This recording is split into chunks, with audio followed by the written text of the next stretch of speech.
प्यारे बच्चों, अब हम लोग पढ़ने जा रहे हैं फुदकू मेंढक। बहुत शानदार ये कहानी है। नीलू घर से निकला तो रास्ते में उसे मिला फुदकू मेंढक। एक गड्ढे में पड़ा गर्दन उचकाए टर टर कर रहा था। नीलू ने गड्ढे के अंदर झुककर फुदकू मेंढक को बाहर निकाल के रख दिया। गड्ढे से बाहर आते ही फुदकू मेंढक फुदकने लगा। उसे देखकर नीलू को हंसी आ गई। हंसो मत नीलू, अभी तो मुझे दौड़ में विश्व चैंपियन बनना है, फुदकू मेंढक ने टर टर करते हुए कहा। एक दिन फुदकू ने नीलू से कहा, रे नीलू, अगर तुम मेरे साथ दौड़ो मुझे बड़ी मदद मिलेगी। क्या? दौड़ते समय फुदकू ने ऐसी छलांग लगाई कि नीलू को पसीना आ गया। उसने फुदकू को हरा तो दिया मगर देर तक हाँफता रहा। और फिर एक दिन फुदकू ने नीलू को पछाड़ दिया। नीलू ने फुदकू मेंढक की पीठ थपथपा कर शाबाशी दी।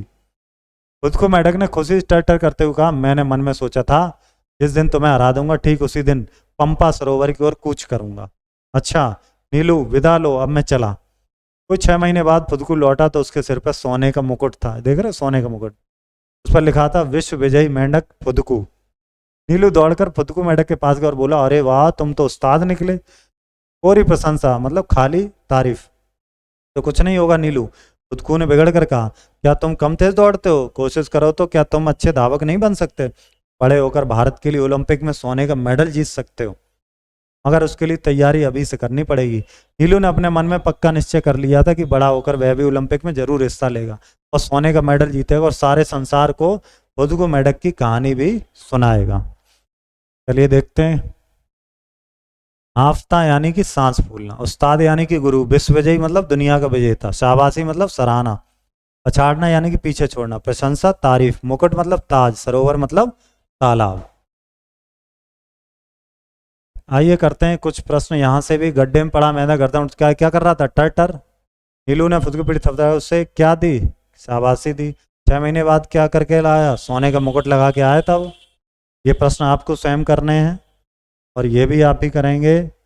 और हम लोग करेंगे ये वाला, ए और आई की मात्रा प्रयोग वाले शब्द लिखिए। लिखते ए की मात्रा वाले, जैसे हमने लिखा यहाँ पर मेला, ए की मात्रा आ गई। केला, ठीक है, ठेला। ऐ की मात्रा वाले लिखिए, जैसे हमने लिखा ऐनक, जैसे हमने लिखा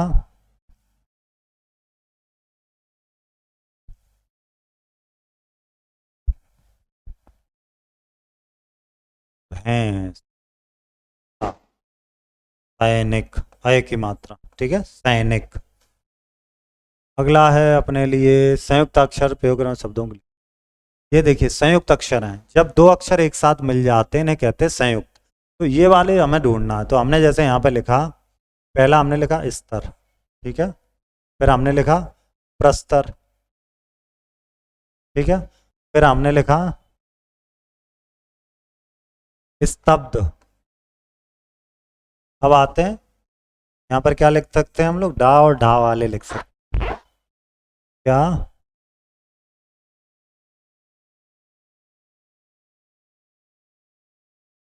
क्या लिख सकते हैं? चलो तब तक ना आ वाले लिखें।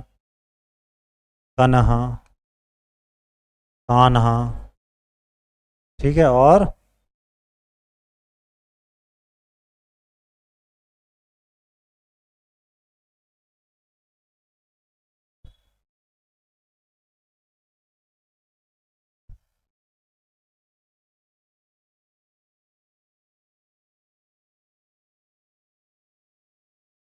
मिनहास। अच्छा, इसको लिखना फड, जैसे फड, फड जो होता है फड। फिर गड कर दिया, गड। फिर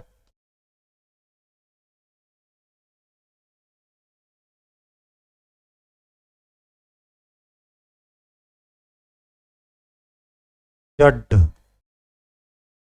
नीचे लिखे द्वित व्यंजन के प्रयोग से बनने वाले शब्द। का, पक्का, कच्चा, आधा का ही रखना हमें, ठीक है, तुक्का, फिर मक्का, हो गए द्वित। सा वाले बताओ। किस्सा, रस्सा, या रस्सी भी लिख सकते हैं, रस्सी, ठीक है, और लस्सी।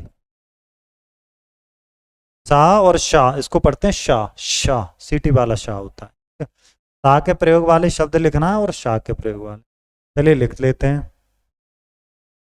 सा के प्रयोग वाले क्या है?